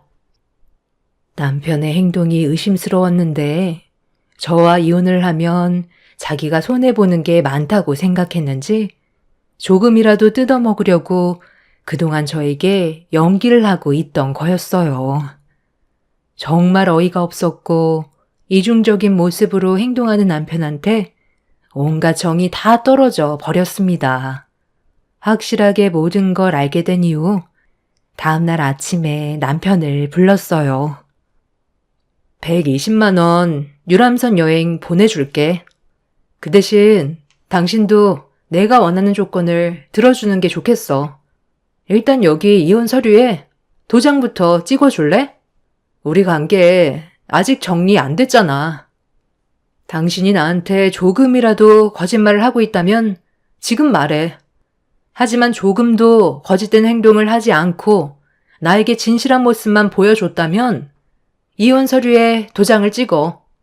만약 서로 조금의 문제라도 생긴다면 그때 우린 뒤도 안 돌아보고 이혼하는 거야. 나한테 한 약속 끝까지 지켜줬으면 좋겠어. 앞으로 당신 월급은 내가 관리하는 거고 그 조건으로 시부모님 유람선 여행 보내드리는 거야. 그리고 집안의 가장으로서 최선을 다하면서 살아줬으면 좋겠어. 만약 우리 관계에 문제가 생긴다면 상우도 볼 수 없을 거야. 나는 마지막으로 기회를 주는 거니까 나한테 진심으로 다가온 게 맞다면 이혼 서류에 도장을 찍어. 당신 마음이 진심인 걸 보여주라고. 그럼 내가 거짓으로 얘기했겠어? 당연히 진심이지. 만약 거짓이라면 당신이 원하는 대로 할 테니까 이제 그만 의심하고 나 믿어줘. 우리가 함께 살아온 세월이 몇 년인데 아직도 나를 몰라? 나 출근해야 되니까 이따 저녁에 다시 얘기하자. 오래간만에 우리 외식이나 할까?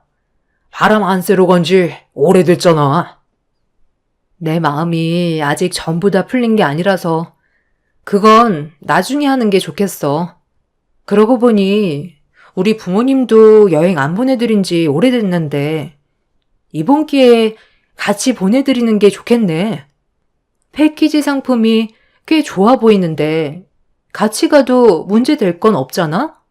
그렇게 해도 되는 거지? 워낙 바쁘셔서 못 갈지도 모르는데 일단 물어는 볼게. 뭐? 같이 가신다고? 아, 그럼 너무 큰 돈이 나가는 거 아니야? 같은 유람선에서 생활하면 많이 불편할 것 같은데. 차라리 일정을 겹치지 않게 보내드리는 게 어떻겠소? 남편은 저희 부모님을 보내드린다는 건 마음에 안 들었는지 불만을 얘기했어요. 아침 출근이 늦은 남편은 나중에 다시 대화하자며 서둘러 출근을 했는데 잠시 뒤 시모에게 전화가 왔습니다. 별로 받고 싶지 않았지만 저도 할 말이 있어서 통화 버튼을 눌렀는데 연결이 되자마자 저에게 다짜고짜 화부터 냈어요. 너 지금 무슨 속셈이냐? 즐거워야 여행인 건데 사돈 분들과 같은 유람선에 타면 그게 여행이니? 같은 공간에 있는 것 자체가 불편하고 어색한데 적은 돈도 아니고 인당 100만 원이 넘는 유람선 여행을 망칠 생각이야? 사돈 분들은 일정을 다른 날로 잡아라. 없이 사는 것들이라고. 가성비 좋은 유람선 여행은 놓치기 싫은가 봐. 나는 절대 한 배에 같이 탈 수 없으니까 다른 일정으로 알아보거라. 우리 아들이 아침부터 전화해서 얼마나 난리를 쳤는지 알아? 무조건 다른 날로 바꿔. 알겠니? 제가 물어보니까 다른 날은 벌써 예약 마감이 되어 버렸더라고요. 그래서 더는 일정이 남아있지 않아요. 그렇게 가기 싫으시면 어쩔 수 없죠. 저희 부모님은 나중에 따로 보내드리든지 할게요.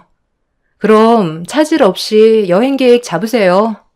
어머님이 이렇게까지 저희 집안을 싫어할 줄은 몰랐네요. 그래도 그렇지. 없이 사는 것들이라뇨.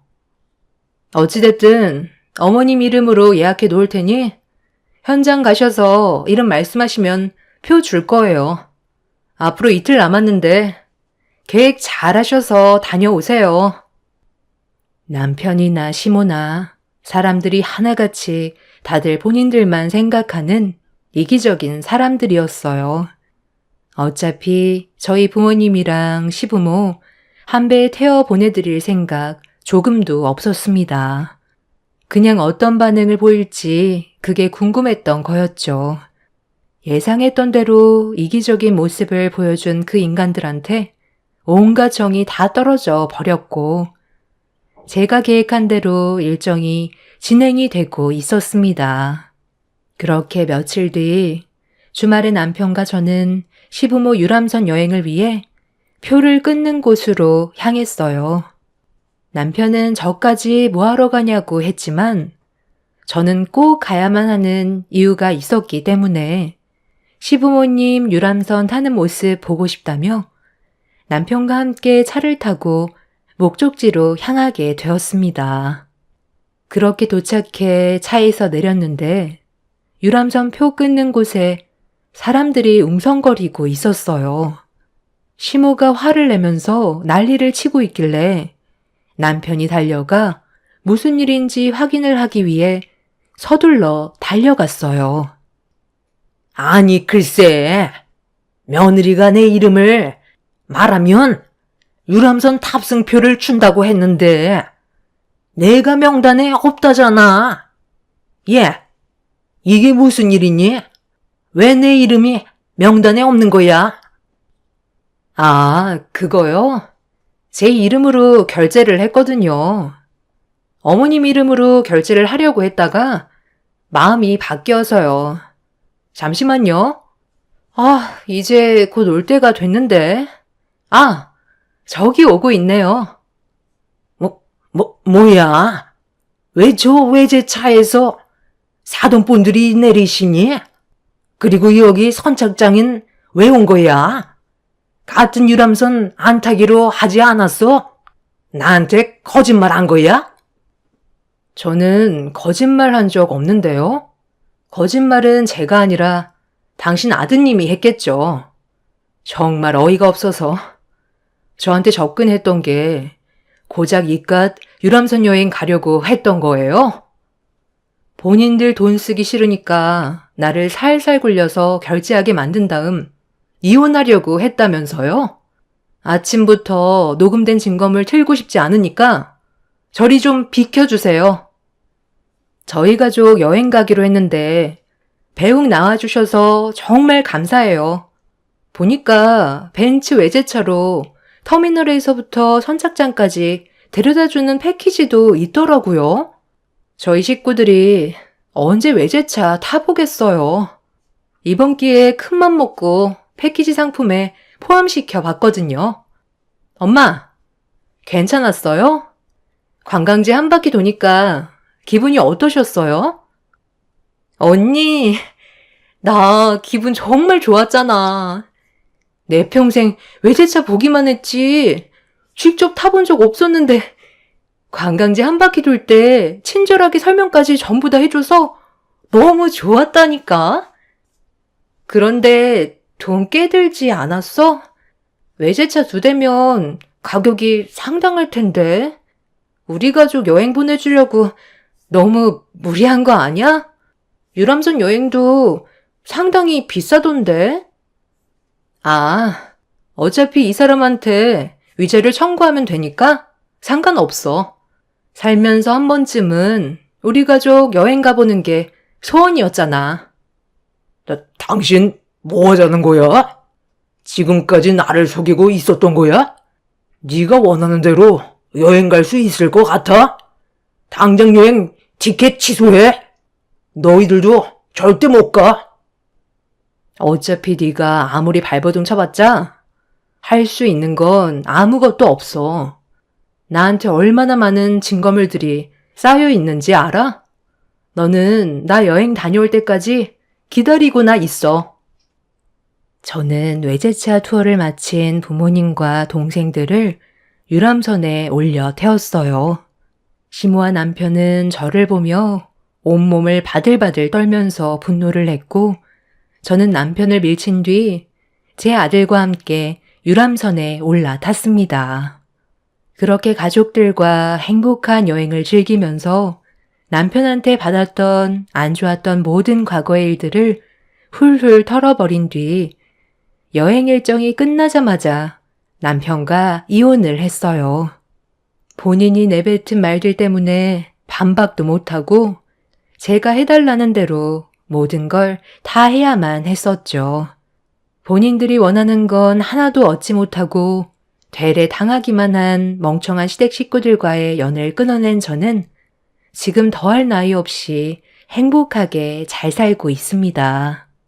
이혼을 하면서 남편이 집안의 가장으로서의 기여를 하지 못한 점들, 그리고 그간의 본인 입으로 말한 것들이 법적으로 많은 도움이 되었고, 위자료 청구 소송으로 제가 승소해서 거의 모든 재산을 제가 가지고 올 수 있었어요. 정말 지긋지긋했었는데 모든 게 끝나고 나니 제 속이 다 후련합니다. 선착장에서 유람선도 타지 못한 채 캐리어만 끌고 멀뚱히 쳐다만 보고 있던 그때 시모의 모습이 어찌나 웃겼는지 이 글을 쓰는데 자꾸 웃음이 나오네요. 지겨웠던 남편과의 삶 청산했으니 앞으로 저희 가족들과 행복하게 살고 싶어요. 똥차 지나갔으니 앞으로 좋은 일만 있겠죠. 여러분들의 삶에도 언제나 축복이 함께 하시기를 바랍니다. 감사합니다. 안녕하세요. 저는 40대 중반 여자입니다. 곧 추석이 다가오다 보니 재작년 추석 때 있었던 일들이 떠올라 사연을 신청하게 되었습니다. 이번 추석 때도 저희 가족들끼리 시간을 보내기로 벌써 결정한 상태인데 시모한테 전화가 왔어요. 그동안 연락 한 번 없다가 명절이 가까워 오니 혼자 지내는 게 싫으셨는지 남편 보고 추석 때 오면 안 되겠냐고 설득을 했지만 이미 저희가 받은 마음의 상처를 잊어버리기에는 너무 충격적인 일들을 겪어서 전혀 만나고 싶지 않은데 며칠 뒤에 저희 집에 직접 오겠다는 말을 갑자기 꺼내셨어요. 나이가 먹을수록 자식들이 그리워진다더니 그 말이 맞는 것 같더라고요. 그러니 있을 때 잘해야 되는데 시모의 잘못된 생각과 행동들이 만든 결과인 만큼 혼자서 감당해야 된다고 생각합니다. 그래서 남편은 시모에게 오지 말라고 강하게 얘기했어요. 이렇게까지 안 좋은 관계로 이어진 건 재작년 추석이 오기 3달 전부터 시모의 입이 닳도록 얘기한 게 있었어요. 바로 명절 선물을 기대하고 계셨죠. 매번 명절 때를 손꼽아 기다리던 시모는 몇 달 전부터 일상생활에 지장을 줄 정도로 사람을 들들 볶았어요. 한번 얘기했으면 저희가 알아서 준비해 드릴 텐데 혹시라도 선물을 받지 못하게 될까봐 불안해서 그런 건지 시도 때도 없이 남편과 저를 못살게 괴롭혔어요. 원래 처음부터 시모가 선물에 집착하지는 않았었어요. 시부가 건강 문제로 돌아가시게 되면서 혼자 지내시는 모습이 적적해 보여 선물을 해드렸었는데 그걸 어느 순간부터 당연하게 생각하셨어요. 1년에 2번이니 큰 부담은 없었는데 언제부터인가 선물에 상당히 집착하셨고 가격대가 높은 선물을 원하셨습니다. 좋은 게 좋은 거라고 그래도 최대한 맞춰드리려 했었는데 시모의 도가 지나친 요구는 저희 사정을 생각하지 않고 계속 보채셨어요. 그래서 이 문제로 남편이 시동생과 대화를 주고받았었는데 저희보다 잘 사는 형편이라서 그런지 1년에 2번밖에 안 되는 거 가지고 심각하게 생각하는 저희가 더 이상한 거 아니냐는 충격적인 말을 듣게 되었습니다. 집안 사정이 다 다른 건데 상처되는 말을 아무렇지도 않게 내뱉는 시동생의 태도에 남편도 화가 많이 났었죠. 시동생은 동네에서 꽤 유명한 족발집을 운영하고 있고 동서는 피부과 전문의로 적지 않은 수익을 내고 있었지만 저희 사정은 시동생 내외와는 반대였기 때문에 지출 문제를 걱정하지 않을 수 없었습니다. 저는 일반 회사에서 사무직 일을 하고 있고 남편도 사업을 하지만 큰 수익이 나올 정도의 규모 있는 사업은 아니라서 부담이 될 수밖에 없었어요. 수산업을 하는 남편은 고된 노동에 비해 수익이 많지 않아 항상 고민을 했었고 결국 하던 일을 정리하고 수산업 노하우를 살려 식당을 차리게 되었습니다. 그래도 전에 했던 일들이 있어서 그런지 질 좋은 해산물은 어렵지 않게 얻을 수 있어서 맛 좋은 음식을 만들기 위해 많은 노력을 해왔었지만 음식 장사도 쉬운 건 아니라서 안정적인 수익을 가져오기에는 시간이 많이 필요해 보였습니다. 그러다 보니 명절 선물이 부담으로 다가올 수밖에 없었어요. 남편이 경제적으로 부담을 느끼고 힘들어하는 모습을 보고 싶지 않아 시모에게 전화를 걸어 저희 집안 사정을 얘기했어요. 그런데 제가 예상했던 거와 다른 답변을 듣게 되었습니다. 명절 얼마나 남았다고? 선물을 주기 힘들 것 같다는 말을 하는 거니? 매번 있는 것도 아니고 1년에 2번 있는 거 항상 손꼽아 기다리고 있었는데 갑자기 그런 말을 하면 내 기분이 어떻겠어? 얼마나 사정이 힘들다고 선물 하나 해줄 수 없다는 말이 나와? 너는 내가 실망할 거라는 건 생각 안 해봤니? 어머님, 제가 오죽하면 이런 말씀을 드리겠어요. 요즘 식당에 손님이 없어서 제가 받는 월급으로 겨우 생활비 충당하고 있어요. 식당 자리 잡는데 좀 더 시간이 필요해 보여서 그때까지만 기다려 달라는 거예요. 그래도 좀 여유 있는 서방님이랑 동서가 어머님 선물 좋은 걸로 하나 해줄 테니 이번에 저희가 좋은 거 못 드려도 크게 서운해 마세요. 저희 자리 잡히면 더 좋은 걸로 해드릴게요. 너 내가 몇 달 전부터 명품 가방 가지고 싶다고 입에 달고 살았던 거 알면서 어떻게 그럴 수 있니? 원하는 거 해줄 테니 걱정하지 말라고 했으면서 약속은 지켜야 되는 거 아니야? 이럴 거였으면 처음부터 아예 선물 주기 힘들다고 말을 하던가. 나는 이번 명절 선물만 못 빠지게 기다리고 있어서 절대 양보할 수 없으니 무조건 내가 원하는 걸로 준비해 주거라. 얼마 전부터 내가 선물 잘 준비되어 가고 있냐는 말에 반응이 미적지근하더구만. 이런 사정이 있어서 쉽게 말을 꺼내지 못했던 거구만. 어머님, 지금 그이가 하는 식당 계속 어려워지면 폐업까지 해야 돼요. 식당 차리면서 대출도 받았는데 하루에 손님이 10손가락에 꼽힐 정도예요. 비추천 메뉴라서 그런 건지 아니면 음식이 입맛에 안 맞아서 그런 건지 저희도 지금 원인을 찾아가고 있어서 시간이 많이 필요해요. 그러니 너무 서운해 마시고 좋게 기다려 주세요. 제가 힘들게 집안 사정에 대해 솔직하게 얘기하면서 시모한테 명절 선물은 다음에 드리겠다고 했는데 제 말을 딱 잘라버렸어요. 무조건 시모가 원하는 선물을 받길 원하고 있었습니다.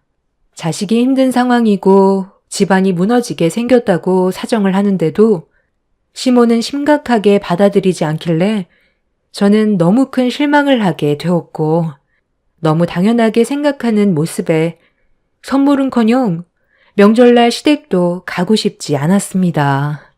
그래서 저녁에 남편이 식당 일을 끝내고 집으로 들어왔을 때 시모와 전화 통화한 거에 대해 얘기했어요. 남편도 상황이 어려워진 만큼 명절 선물은 힘들 것 같으니 나중에 남편이 따로 전화해서 추가적으로 상황 설명을 해주겠다며 대화를 풀어나가고 있었는데 남편의 핸드폰에 시모의 전화번호가 떴어요. 어느 정도 예상하면서 전화를 받았는데 역시나 시모는 남편한테 불만을 털어놓고 있었습니다. 저와 좀 전에 전화통화로 나눴던 대화가 마음에 들지 않았다면서 다가올 명절날 어떻게 할 거냐며 화를 냈습니다. 내가 맨날 바라는 것도 아니고 명절날 너희들이 주는 선물로 그동안 너희 아버지의 세상 떠난 거 위로받을 수 있는 시간들이라 그래도 어느 정도 기대하고 있었는데 상황이 힘들다고 엄마까지 배제시키는 건 너무한 거 아니니? 내가 그동안 너를 어떻게 키웠는데 그깟 선물 하나 때문에 엄마의 마음을 후벼 파야겠어? 엄마, 그게 아니잖아요. 대충 설명 들었겠지만 지금 정말 힘들어요. 아들이 폐업하게 생겼다는데 엄마는 저보다 선물이 더 중요해요? 너희 아버지 세상 떠나고 나서 내가 지금까지 버틸 수 있었던 게 뭐 때문이었는데 너희가 주는 선물 하나에 만족하면서 살아왔었다. 그런데 그것마저 네가 해주기 힘들다니까 내 마음이 얼마나 공허하겠어. 돈이야 또다시 모으면 되는 거지만 엄마는 이번 명절 때 선물 하나 못 받으면 평생 상처로 남게 될 거다. 동생이라 재수씨가 준비해 줄 텐데 그걸로는 만족을 할 수가 없는 거예요. 저라고 엄마한테 선물 안 해드리고 싶겠어요. 저도 지금 상황이 너무 답답하다고요. 그리고 엄마가 아무리 고집 부린다 해도 지금은 원하는 대로 해드릴 수 없으니 선물 얘긴 그만하세요. 선물은 원해서 드려야 선물이지. 강제로 조공바치듯이 하는 게 선물이에요. 여유 생겼을 때 챙겨 드릴게요. 시모는 남편의 단호한 말에 노발대발하면서 흥분을 가라앉히지 못했어요. 남편은 더 이상 듣고 싶지 않았는지 전화를 끊어버렸고 핸드폰에 불이 날 정도로 시모는 쉬지 않고 전화를 걸었어요. 각자 생각하는 불만들이 화를 불러오게 되자 저희 부부는 더 이상 시모를 상대하고 싶지 않아 핸드폰 전원을 꺼버렸어요. 시모도 화가 많이 났는지 더 이상 연락이 오지 않았고 한동안 조용히 지내고 있었는데 이번엔 동서에게 전화가 왔어요. 시모가 동서한테 저희 욕을 한 것 같더라고요. 형님, 요즘 사정이 많이 힘들다면서요? 어머님이 저한테까지 전화해선 난리도 아니었어요. 1시간 동안 핸드폰만 붙잡고 있었다니까요.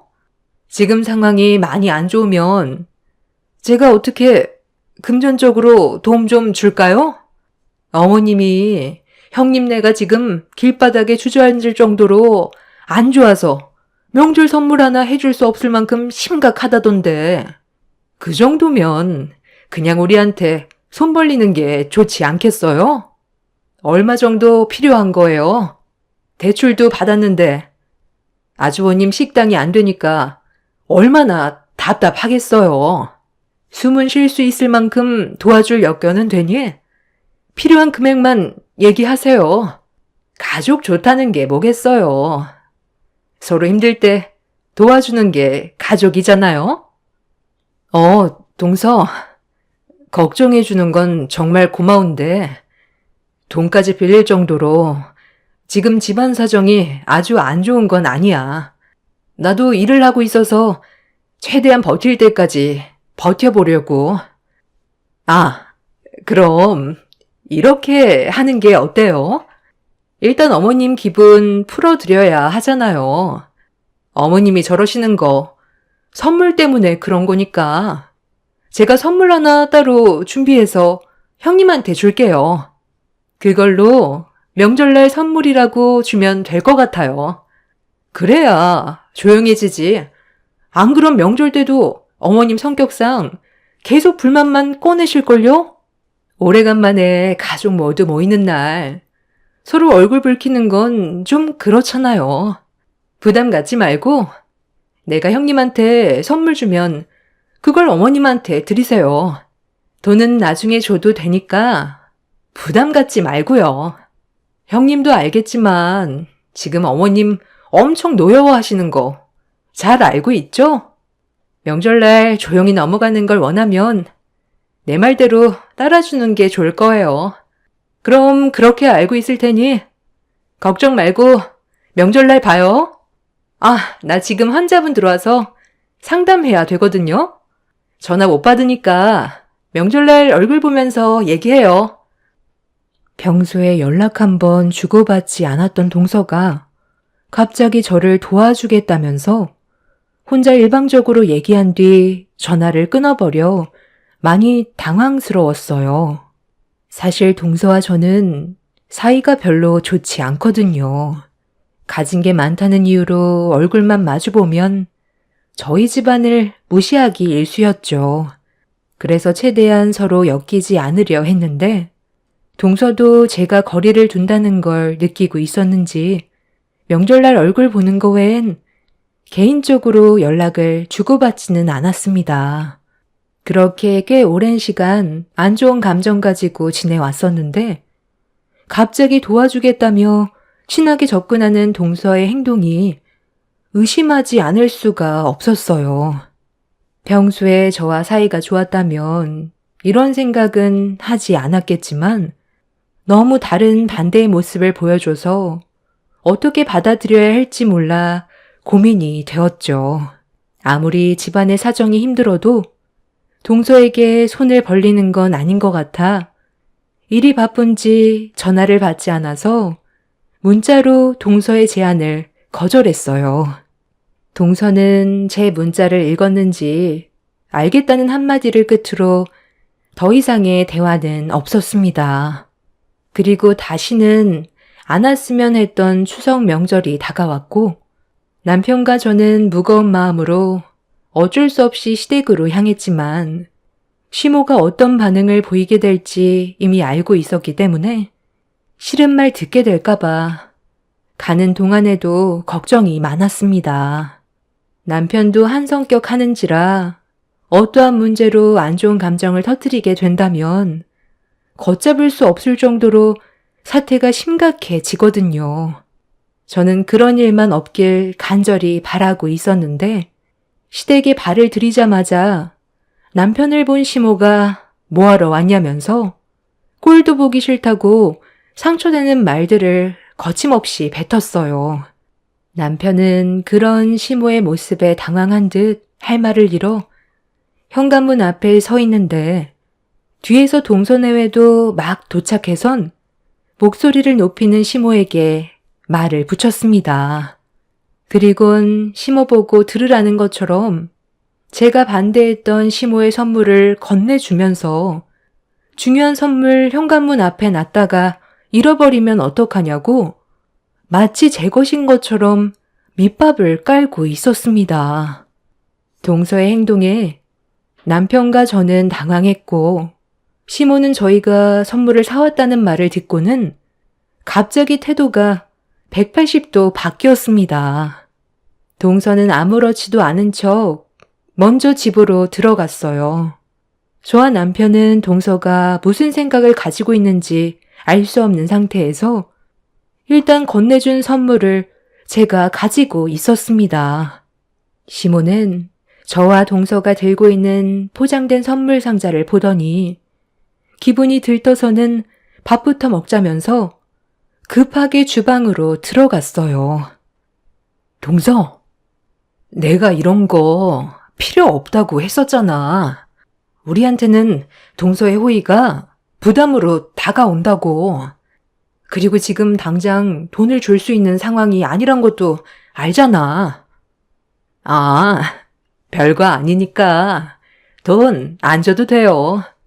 저는 그냥 안 좋은 분위기 만들어지는 걸 보고 싶지 않아서 했던 행동일 뿐이니 그냥 어머님 저렇게 들떠 계시는데 장단 맞춰주세요.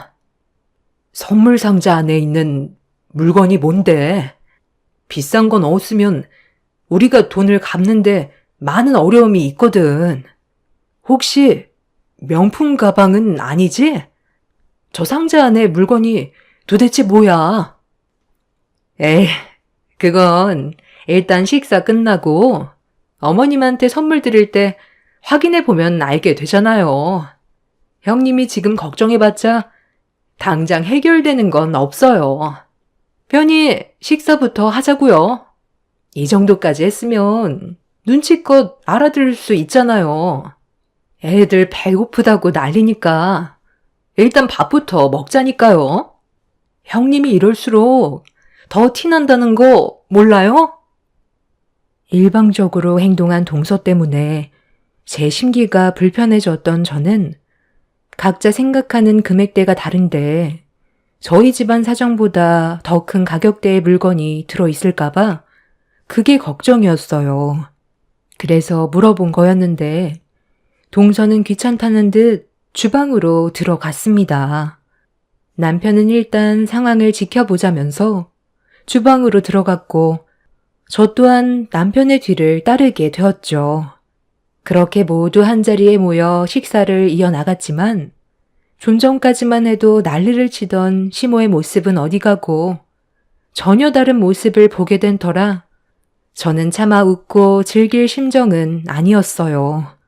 그렇게 어색한 분위기 속에서 가족들 모두 거실에 앉아 시모가 깎아준 과일을 먹으며 대화하고 있었는데 시모가 기대하고 있는 선물을 보고 싶다는 말에 동서가 먼저 시모에게 선물을 내밀자 기다렸다는 듯 동서가 건네준 선물을 낚아채 급히 확인을 하고 있었습니다.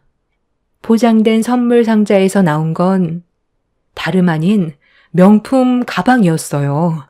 고가의 루이비통 가방이 선물 상자에서 나오는 순간 시모는 입을 다물지 못했고 상당히 기뻐하고 있었어요.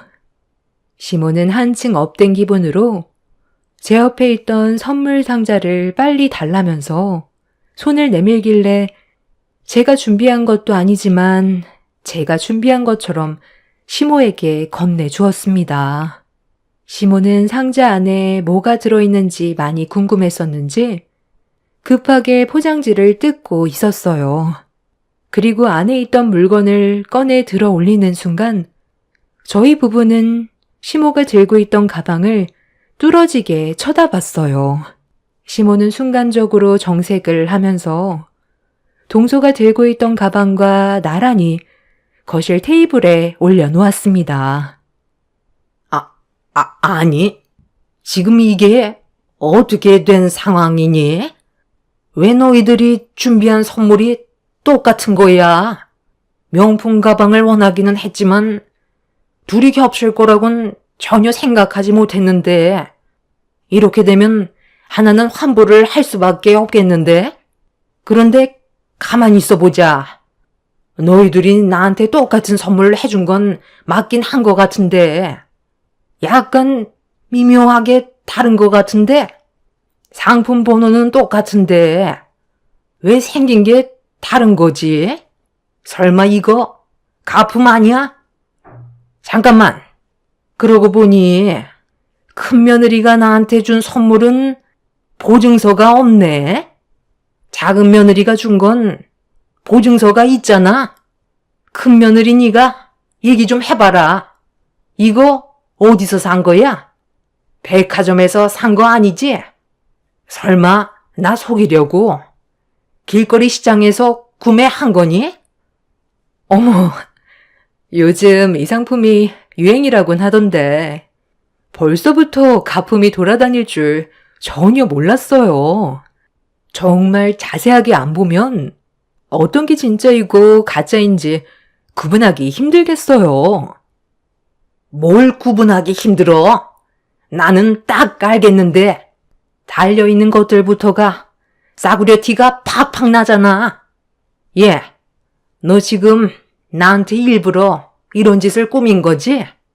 내가 하도 명절 선물로 난리를 치니까 명절 때 얼굴 보기 껄끄러워서 어쩔 수 없이 시장에서 몇만 원으로 구매할 수 있는 가방 하나 포장해 온 거 맞지? 이딴 쓰레기 가방을 지금 나한테 걸치려 했던 거야? 어머님, 그게요. 지금 약간 오해가 있는 것 같은데 제가 다 설명드릴게요. 얼마 전에 동서와 잠깐 전화 통화를 한 적이 있었어요. 그런데 그때 동서가 형님, 지금 저한테 탓을 돌리려는 거예요? 사람이 어떻게 그래요? 내가 이런 말까진 안 하려 했는데 어머님, 형님이 저한테 전화해선 뭐라고 한 줄 아세요? 돈 좀 빌려달래요. 가진 게 하나도 없는데 어머님이 선물 타령한다고 지긋지긋해 죽겠다면서 명절날 또 얼굴 붉히게 될 것 같아 걱정이라면서 어머님이 이 세상에서 차라리 사라졌으면 좋겠다고 했어요. 제가 그 말을 들었을 때 얼마나 놀라고 기분이 안 좋았는 줄 아세요? 선물 그거 하나 때문에 가족들끼리 얼굴 붉히면서 살아야겠냐고? 저한테 전화해선 어머님 험담하는데 그때 제 기분이 정말 말이 아니었다니까요. 형님이라서 표현도 못하고 제가 할 수 있는 말이 네네 밖에 없었어요. 그러니까 지금 나 바보 취급했다는 거잖아. 내 앞에서는 엄청 힘들다고 죽는 소리 하더니만 뒤에서 나를 험담해? 큰 며느리가 돼가지고 작은 애한테 본이 되는 모습을 보여주기는커녕 나를 인간 쓰레기로 몰아가?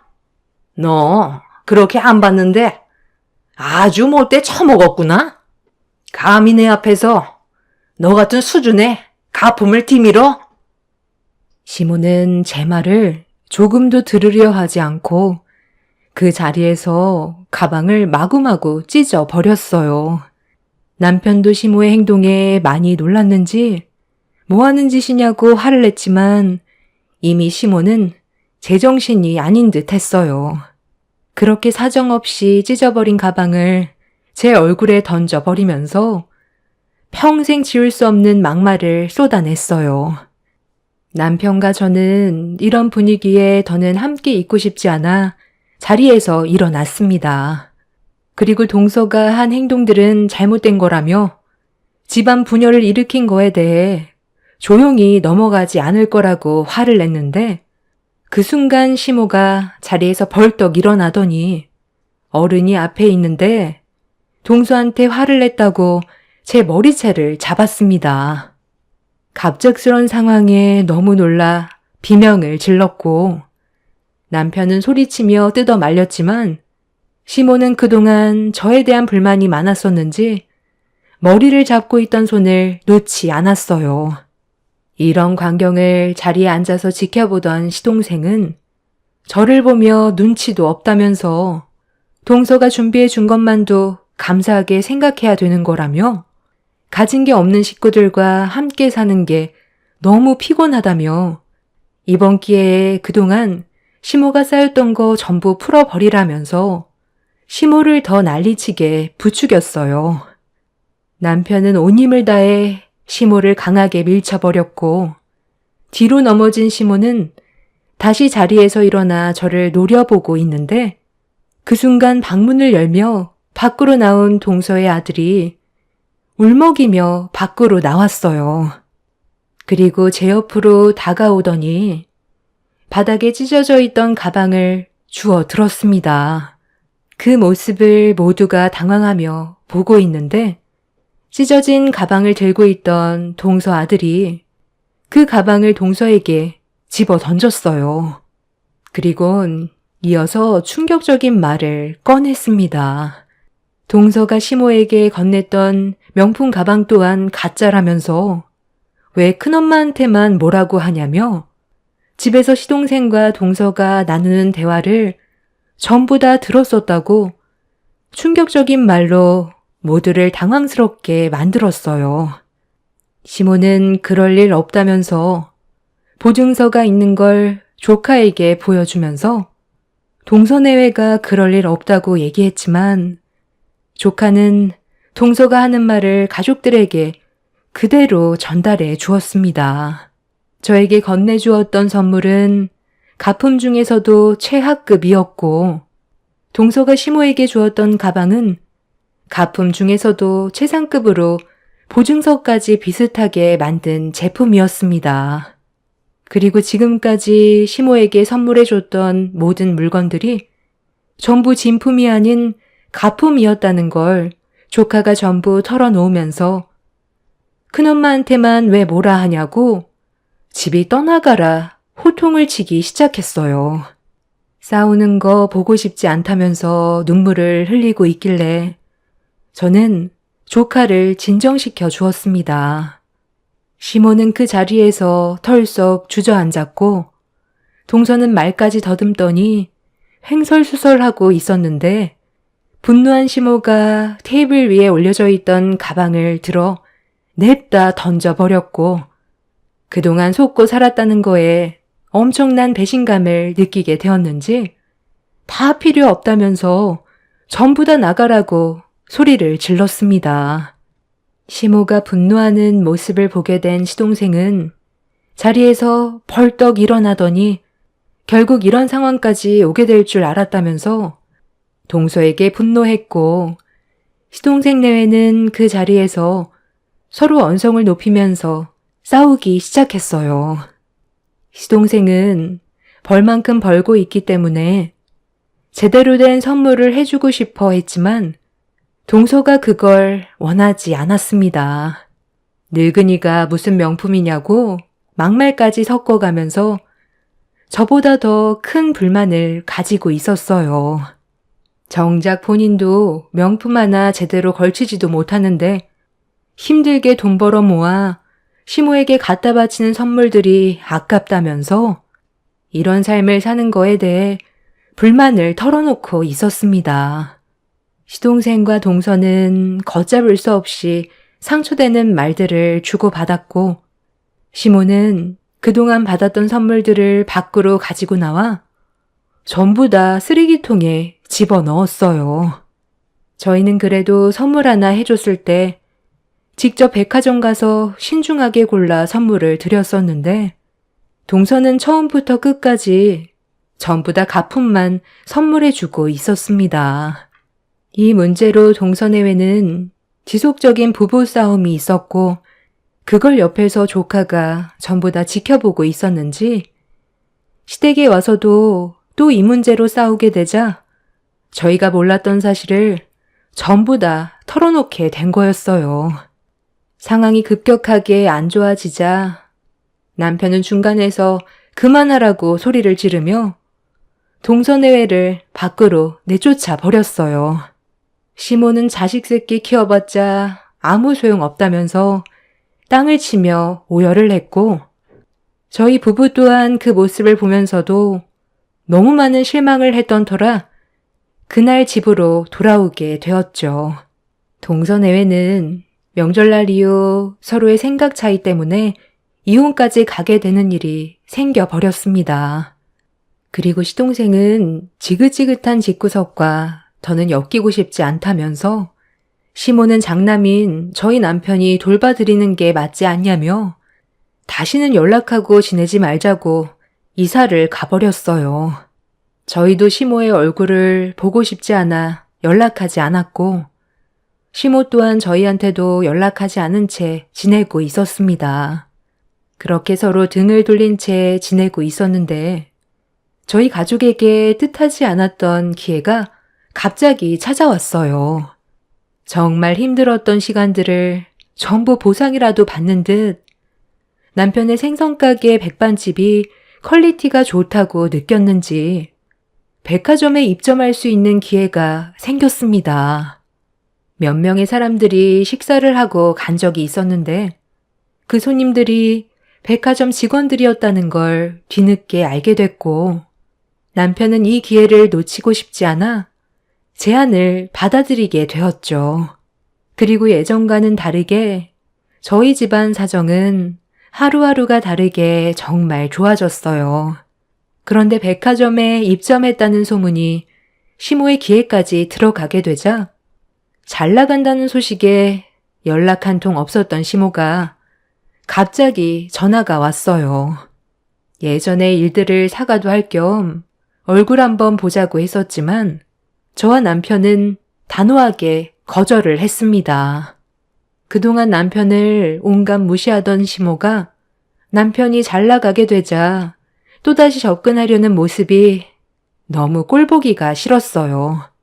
그래서 저는 딱 한마디 했었죠. 누굴 건드린 줄 아냐며 열심히 노력하는 사람에게는 무조건 기회가 찾아오게 되어 있다면서 시모가 함부로 오라가라 할 사람이 이제 아니라고 더는 연락하지 말라고 했어요. 그날 이후 몇 번 더 연락이 왔었지만 핸드폰 번호까지 전부 바꿔버렸습니다. 그렇게 각자의 삶을 살면서 지내고 있었는데 이번에는 시모가 직접 찾아오겠다는 말을 하네요. 저희는 당연히 싫다고 했어요. 그 이유는 동서와 이혼한 시동생의 가게에 문제가 생긴 것도 있었습니다. 족발집을 운영했었는데 다른 지역으로 이사 가면서 다시 장사를 시작했지만 더는 지킬 가정이 없어서 그런 건지 시동생은 예전처럼 족발 가게에 매달리지 않았어요. 그리고 결국 폐업을 하게 되었죠. 그래서 남편과 같이 일을 하면 어떻겠냐고 부탁을 했지만 받아주지 않았습니다. 껄끄러운 상황 자체를 만들고 싶어 하지 않았어요.